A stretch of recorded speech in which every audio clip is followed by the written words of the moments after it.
Ho'onani Hula Warrior by Heather Gale, illustrated by Mika Song. Ho'onani Hula Warrior by Heather Gale, illustrated by Mika Song. Author's Note: the main character in the book you are about to read is based on a real person, Ho'onani Kamai. Ho'onani was born and raised in Kalihi Valley, a neighborhood on Honolulu, Hawaii. Ho'onani loves music and, just like her character in the story, plays a mean ukulele. Ho'onani's coach in the story, Kumuhina, is also a real person. Hina le moana, Kauai Kong Wong Kalu.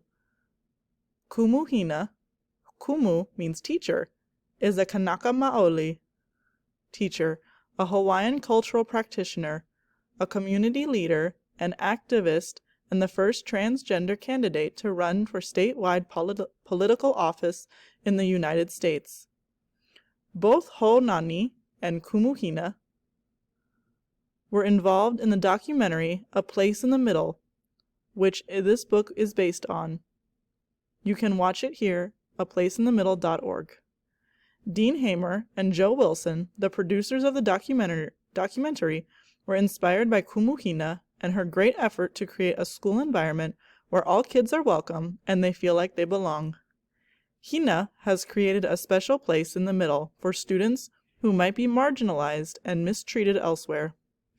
We hope that you are inspired by Kumuhina and Ho'onani too.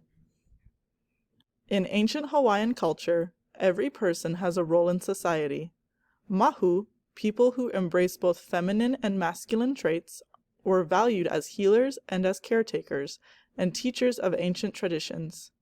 In Ho'onani Hula Warrior, we hope to show that in the spirit of this Hawaiian tradition, we can make room for all people, kane, wahine, mahu, and show every person the same unconditional acceptance and respect. Ho'onani Kamai did not see herself as wahine, girl, or think she was a kane, boy. She preferred just Ho'onani. She is who she is, her mother said. She does what she wants, her father said. But her sister, Kana, wished Ho'onani did not sing songs so loud or play ukulele faster and better than every kane at school. One morning, Ho'onani's teacher, Kumuhina, made an announcement. This year, they would bring a Hawaiian custom back to the community. Our high school kane will perform a traditional hula chant, she said. Closing her eyes, Ho'onani could almost smell smoke from the driftwood fire, hear feet stomp, stomp, stomping, see fingers tap, tap, tapping, and palms pitter, pat, patting. She sighed. If only she were kane and old enough for high school. Then Ho'onani heard auditions. Ho'onani could not wait to tell her family. There will be 3 tests, she said, and Kumuhina thinks I should try out. Her father, mother, and brothers were not surprised. Kana rolled her eyes. Really? Ho'onani wanted to say that she could not believe it either, but before she could speak, her sister changed the subject. The next day, Ho'onani jogged to the gym. She peered inside. Strolling down the line, Kumuhina inspected each kane's stance. On her command, their arms rose, bending at the elbows. When Kumuhina pushed down hard to measure warrior strength, Ho'onani's breath quickened. She should be with them. Her mind made up, she strode inside.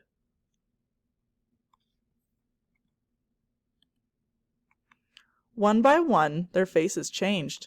A wahine? A wahine? Not a wahine!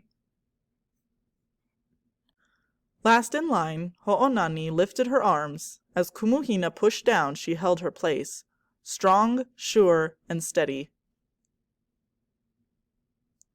Ho'onani could not stop grinning when she told her family she passed. Kana frowned. How embarrassing! Her words made Ho'onani's chin tremble. She wanted to ask Kana if they could ride bikes again like they used to, but before she could speak, her sister had turned away. Memorizing the sway and song of story took patience and practice. Ho'onani did not stop until Hawaii's history was part of her, in dreams by night and thoughts by day. Hands dragging across her face, arms reaching for the sky. As Ho'onani called the sun, the moon, the stars, she held her place. Strong, sure, and steady. Finally, it was time to choose a leader.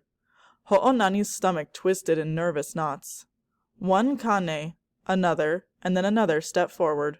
Ho'onani studied them. Who was nervous or worried? Who stood tall? Who slouched?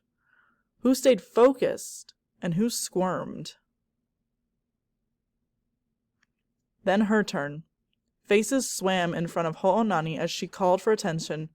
Oh, ai, oh! She paused. Would they follow her? No time to think. Words pushed against her lips, and the chant tumbled out. Ai ka mumu kiki! Sweeping her warrior into a tidal wave of voices until Ho'onani called the end. Hai Allah, e o ai! Silence hung in the air. When Ho'onani saw complete awe and true acceptance, she held her place, sure, strong, and steady. She was their leader.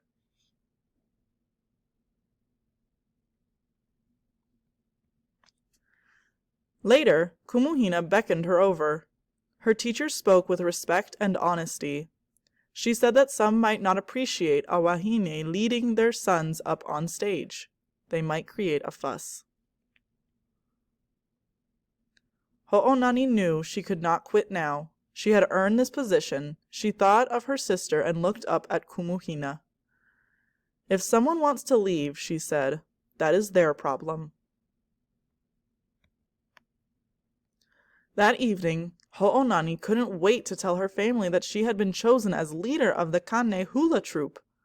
Her parents and brothers were proud, but Kana wasn't. Why do you always have to reject wahine things? Kana said. Just because I feel more Kane doesn't mean I'm not wahine. I'm in the middle. Why can't you just let me be? Before Kana could speak, Ho'onani left the table. At last the day of the show arrived. People lined up, tickets in hand. Chatter overflowed the hall. Lights dimmed. Ho'onani wanted to feel strong, sure, and steady. But she was nervous. What if she wasn't Kane enough? If people protested, what would she do? From behind the curtain, a voice boomed. The next day, the island shook violently. Tutupele erupted from the depths. Oli! Ho'onani shouted back on cue. Ready or not, it was time. And to the beat of the drums, the thud of heels, the clack of sticks, she toe-heeled stomped across the stage. Ho'onani faced the crowd. Her skin prickled. She felt their curiosity stir the darkness, but she held her place, strong, sure, and steady. Ai ka mumu keke! Her voice thundered. The crowd gasped with appreciation and roared with approval. One person stood. Ho'onani caught her breath. Kana? Ho'onani had found her place, not as wahine, not as Kane, but as a Hula warrior.